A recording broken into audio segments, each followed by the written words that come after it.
Ladies and gentlemen, it's To Tell the Truth. And here sitting in for Gary Moore is your host for today, Bill Cullen. Thank you. Thank you all. Hi. Thank you. Hi, Sean. Thank you all very kindly. That's all right. Okay, thank you. Thank you very much. Hello, welcome to Tell the Truth.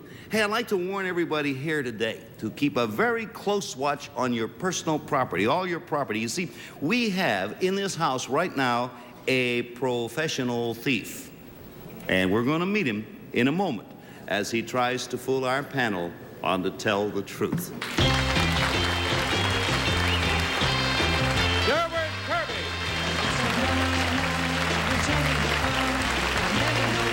Peggy Cash. Mark Goodson. And Kitty Carlisle.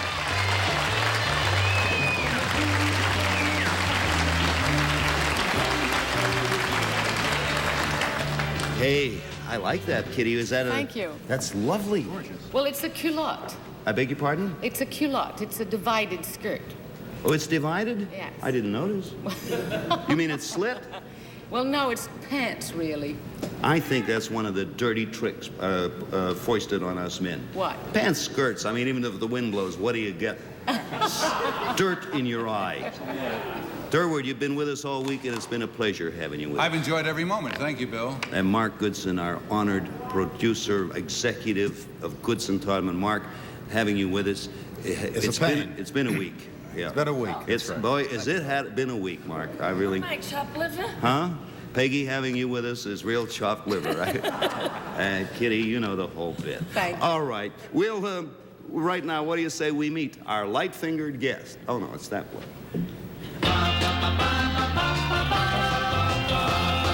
Number one, what is your name, please? My name is Jeffrey Perrott. Number two. My name is Jeffrey Perrott. Number three. My name is Jeffrey Perrott.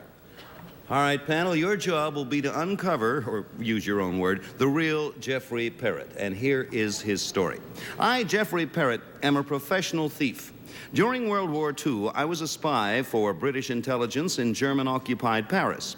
As a spy, my gift for disguise and impersonation was very useful. At various times, I masqueraded as an Arab sheik, an officer in the German army, and a blind French peasant. My mission was to steal papers and information from the enemy.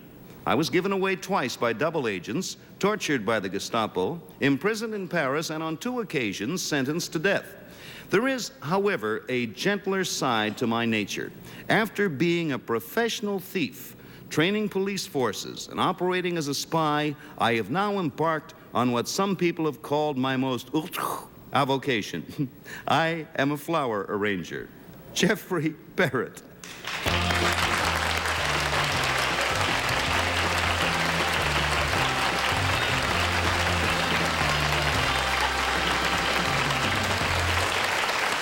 Hey, did I say outre, right? Outre. Outre, for heaven's sake, I'm sorry. We'll be back in a minute after a short commercial break. All right, panel, all 3 of these gentlemen claim to be Jeffrey Perrott, thief, spy, and flower arranger. We'll start with a flower, the most beautiful in anyone's garden, but in me. No, Kitty. Oh, thank you. Number one, what is the British counterpart of the CIA? The British intelligence. Number two, it has a number. What is it? MI5. Thank you. And number three, who was Sir William Wiseman? He was head of MI5 during part of the war, yes. Thank you. Number two, what was the most important paper you ever stole? I think that's still classified. Oh, really? Yes. Number one, where were you captured? In Paris. And number three, is Scotland Yard being moved now? It has already been moved. Where's it moved to? It's been moved to Victoria, about a mile away from where it was before. Number one, can you tell us the most exciting thing that ever happened to you in the course of your duty as a spy? I don't think there'll be enough time to actually tell everything. Well, number three, give us a little hint. about something. Thank you. Durward, you want to try to get a little hint about something? Number two, you mentioned that you have such a good gift of disguise. What worked for you best during the occupation of Paris, as an Arab sheik, or sheikh, or a German officer, or a blind French peasant? Well, let me say straight away, I never got away with this. Oh. No, I think the blind disguise was the most effective. Number three, is your beard real right now? No, it is not. Number one, where is the Crillon Hotel in Paris? I'm afraid I don't know. I see. Number two, do you know where the Crillon is? Yes, it's just whichever way you're looking from the Arc de Triomphe, it's on the left, looking towards the Place de la Concorde. Thank you. Number three, who was housed there during the occupation? Who was housed there? At the Crillon. Certain members of the resistance that were captured by the Gestapo. Thank you. Peggy. Number 3, where was Gestapo headquarters? At 48 Rue Foch. Thank you. Number 2, who was quartered at the Maurice Hotel? Well, that varied, but they were usually most unpleasant types. Thank you. Number 1, who was the English head of the Jordanian army? I don't know, I'm sorry. Thank you. Number 3, were you parachuted into France, and did you make radio contact with somebody there? Yes, I was parachuted in once, and I landed by plane 3 times. Thank you. Number 2, where did Five Fingers operate from? Did he? Did, yes. Where did he operate from? Oh, I'm sorry. I thought it was just the subject of a novel. True. All right. Mark, we end up with you. They didn't lie in that movie. Number two, what did you get? What did you get that terrible-looking uniform? Yes, it is bad, isn't it? Yes, it's awful. I'm delighted it's not authentic. I might be shot in view of the circumstances at the present time. Number one, it says here you're a professional thief. Now, does that mean that before you got into your military activity, you stole for a living? Yes. What did you do? Where did you do that? Why did I do that? Not why. I know why. We all do that, but where? I did it in my home country in England. You're from England? Yes. And you stole were you ever caught? No. Number three, it says here you're a flower arranger. Why, from this life of incredible danger and activity, did you come down to arranging flowers? Well, it was very simple. You see, I like challenges, and this was a challenge because I once met a lady who said she always won the flower show every year, and I decided that I was going to win it, so I took a short course in flower arranging and entered the next year and won it. There we are. Isn't it funny that of all our panelists, Mark Goodson would be the one that said, we all steal for a living? Kitty, while I ponder... Speak for yourself. Yes, while I ponder that, Kitty, would you vote instead? Oh, all right. Write down, all of you write down. Vote for number... I'm going to vote for... Oh, don't do it. We gotta get that was my fault. Oh. Vote for number 1. I assume he's the Arab gentleman. Number 2, with the delightful uniform, or number 3. All right, now you Well, I vote. didn't want to vote for number 1 because he didn't know MI5 or where the Crillon was. Number 3 knew Willie Wiseman, but I think it was World War I, rather World War II. So I voted for number 2, who looked down on his present uniform that our boss here didn't like either. All right, Durward, it is your turn. I was very impressed with the answers, some of the answers that number 3 gave. Number 1, I don't know, the Arab costume just doesn't become him at all. But I think that number 2 in that outfit, even though Mark says it's a bad costume, I think he looks very distinguished. Plus the fact I think that he could find his way around Paris. Well, look at there. All right, Peggy? Well, I only know about it from the movies, but Five Fingers was in Istanbul, number 2. And number 3, 19 Rue Madeleine was where the Gestapo was. I went to the movies. But I think it's number 3. And Mark, last vote. Well, this is a very hard thing for me to explain. I've looked at this whole affidavit, to me, is a total fake and a put-on. And the reason I say that is because I recognize one of the men over there whose name is not Jeffrey Parrott, and I think I know what he does for a living, but rather than give it away at this particular moment, I'm going to be as honorable as I can being a professional thief and vote for X. That is very nice. We'll talk to you about the gentleman you recognize in just... This whole thing sounds to me like a whole phony. Right. As a matter of fact, we'll talk to you about a few things a little later on. Me and Todman will discuss this. No, well, right now, will the real Jeffrey Parrott please stand up? That's the one you recognize.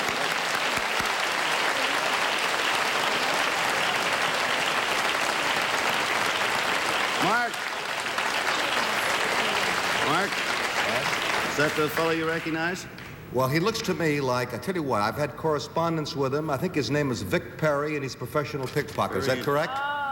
Very interesting. You're a gentleman. A gentleman. Vic, I know you want to go off stage there, Vic. We have a demonstration coming up that I really look forward to.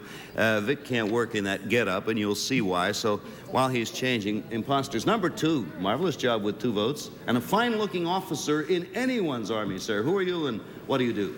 My name's John Watson, and I'm Executive Vice President in North America of British Railways. And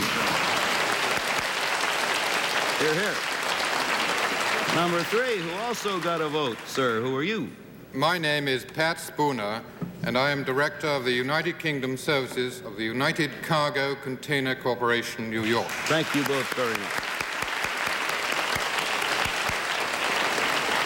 You notice that because of Mark's inherent honesty, $500 will be split among you gentlemen. Congratulations.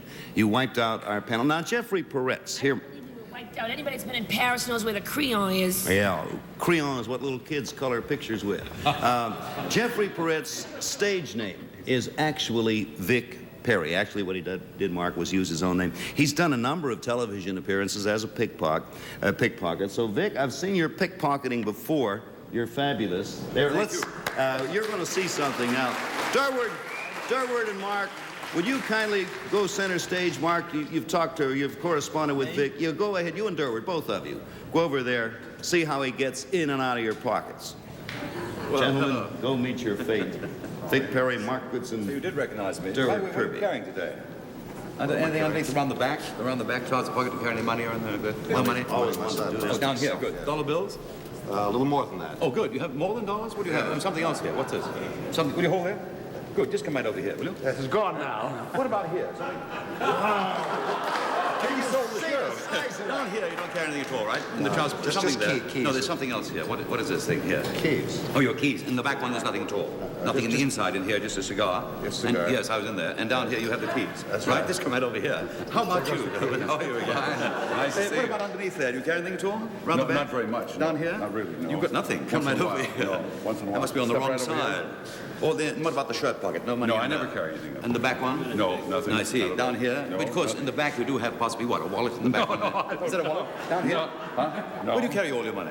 I usually carry it in my mouth. Oh, down here though, is it? There's something here. What's that? Well, no, that's the keys. Oh, that's keys. Yeah. What about the other side over there? No, well, Lost a no, I handkerchief. just carry- This your handkerchief? Oh, yes. Yes, that's look my out for that. handkerchief. Don't lose it. Yes. Yes, and you also say carry keys over here. Is that right? Yeah, no, I just, no. Oh, those are my keys. They And belong to the handkerchief. kids. Yeah. Well, the handkerchiefs, it goes up here, of course. Anything else? What about these matches? There you are. Huh? Yes. Yes, well, those are mine. They And- belong and in my the side handkerchief. pocket. Oh, I put that in there once. I thought Down here. You didn't have any money, did you? No, not You had really. some money. No. No. I want you to count your money. Just come out on the side. Just put your money away. You had something else, I think, didn't you? That's some singles, too. This. I think that's yours. You also had these all ones. these, that's Just come right right. back over here. And my keys. What about You had this? the- I had a wallet back here. Yes. Have your money. Yes. I had a wallet back in the back end. Oh, you can't find your wallet? Got it right here. Thank you, Vic Perry, Jeffrey Parrott, and imposters, and Durward and Mark for playing to tell the truth.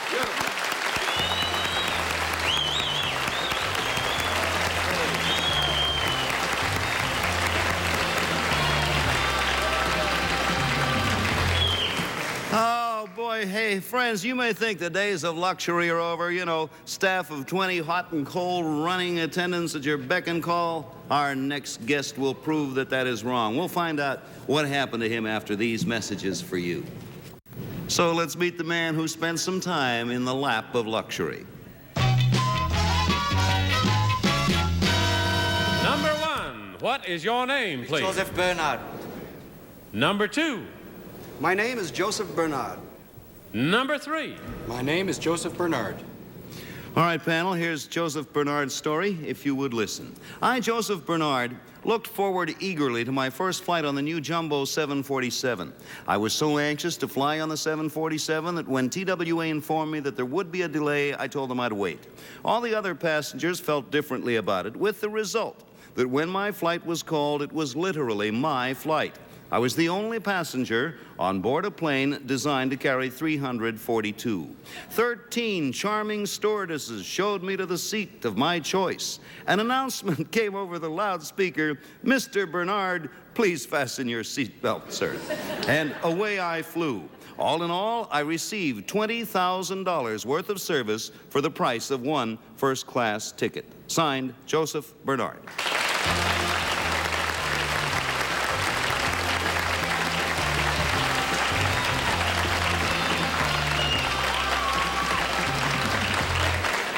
Okay, panel, all these gentlemen claim to be Joseph Bernard. Mark, you were so honest, you may start this time.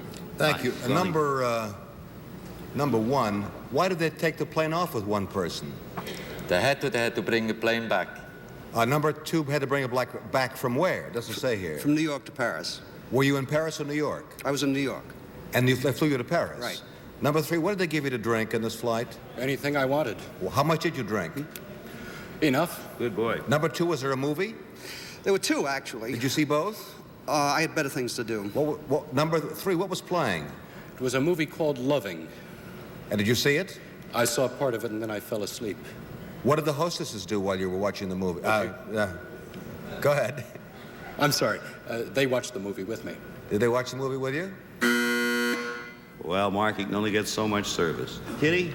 It's absolutely fascinating. Number two, you said you had better things to do. What'd you do? Excuse me. If you prefer not to answer that question, I'll pass on. I could get into a lot of trouble. All right, okay. But you were alone on this plane. Yes, I was. What on earth could he have been doing? Number one, did you go upstairs or downstairs to the cocktail lounge?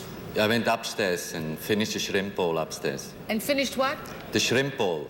The shrimp bowl? All by myself. Oh, you ate the whole thing? Yeah. Number three, how many movies were there in all on this plane? They had 2 movies. What about third class? Tourist? They had no movies in tourist. Thank you, Kitty. Durwood, you may have the controls now. Thank you, Bill. Number one, during the flight, did they invite you up into the cockpit? Yeah, they did. Number three, I read about you in the paper, and it's a delight to see you in person. Did they refund your flight money just for the heck of it? I wish they had. Number two, is this really the way to go? It's one of the best that I've ever discovered. I mean, by yourself. Yeah, I understand. Did they charge you, number three, did they charge you for the use of your headset to watch the motion picture? They made an exception in my case. They did not. In your case. Number three. All right, Peggy, you're the last one we got. Number three, I don't want to appear cheap, but how come you were going first class? My company pays for it. I just wanted. Number one, I'm going to my mind because I've got so much to ask. Number one, did you have caviar? No, I had the shrimps. I see. Number two, did they give you copious amounts of champagne? I had a bottle. Thank you. Number three, did they try to call off this flight? It seems to be much cheaper to give you your money back and put you on another plane. They tried to, but I'm very stubborn. You mean you made them spend all that money just for you? Well, they had to bring the plane back. Well, they could have waited till they picked up some more people. I don't think it was very fair. I thought it was wonderful. Number one. Okay, we have some questioners, and Peggy has been chastising our guests. All right, now if you're all ready, start marking. Vote for number one, or two, or three. $50 for every wrong vote. And like the last time, panel, if it's all wrong all the way across, $500 goes down the line. Mark, you're first to vote. Your first question. Well, with this kind of a spot where there isn't really much to go on, any one of these men could certainly have been the sole passenger, but because one man charged his first-class flight to his company, an experience I'm familiar with, I'm sure my company pays for it, I would vote for number three. All right, Kitty? Well, I choose to believe that number two was in the cockpit with the crew, and that's why he couldn't say, because it would get people in trouble. And I don't think that's allowed anymore. But with one passenger, they might have done it. But I didn't vote for him anyway. I voted for number one. Good for you. All right. Fine reasoning. Durward. As I mentioned earlier, Bill, I read about this gentleman in the newspaper, and if I recall, if my memory serves me correctly, it was a very young man. Therefore, I'm going to vote what I think to be the youngest man on the panel over there, and that's number 3. And Peggy, it's up Well, to I you. think Mr. Bernard, number 1, probably comes from Paris, and they might have a shrimp bowl at the bar. They wouldn't put the caviar there because it's too expensive, so I think he loaded up on shrimp at the bar, and it's number 1. All right. The votes are all in. Let me see. 2 for number 1 and 2 for number 3. Will the real Joseph Bernard please stand up?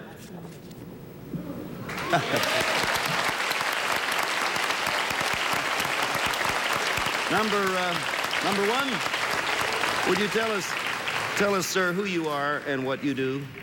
I'm the executive chef for Restaurant Associates. And number 2, sir, if you would do the same.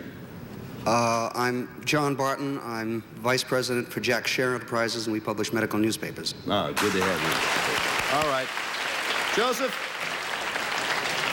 Joseph, it's been established that you went first class because your company was paying for the trip. I think the one thing we can do now, I know some companies that don't do that, except for partners. What company is that, Joseph?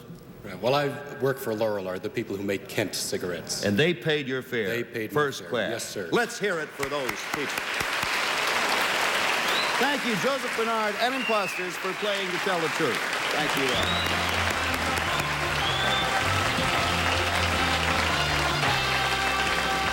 In addition to the cash awards, our first team of challengers will receive 2 pair of Carwood slacks. You'll really swing out in style with these action-ready, fashion-right casual slacks. Casuals by Carwood, cited as a fashion pace setter. Our second team will receive for the lady in his life a sparkling rhinestone bracelet, earrings, and pin set designed by Sarah Coventry, called Leading Lady for Evening Elegance by Sarah Coventry. Number 1 imposter got excited and forgot to give his name, and his name is, Joseph Ringley. Durward, thank you ever so much for spending this week with us. Thank you, Bill. It's been a lot of fun. Mark, I hate to admit it, but you've done well. Thank you, Bill. I did much better this week. Thank you. Much better. Thank you.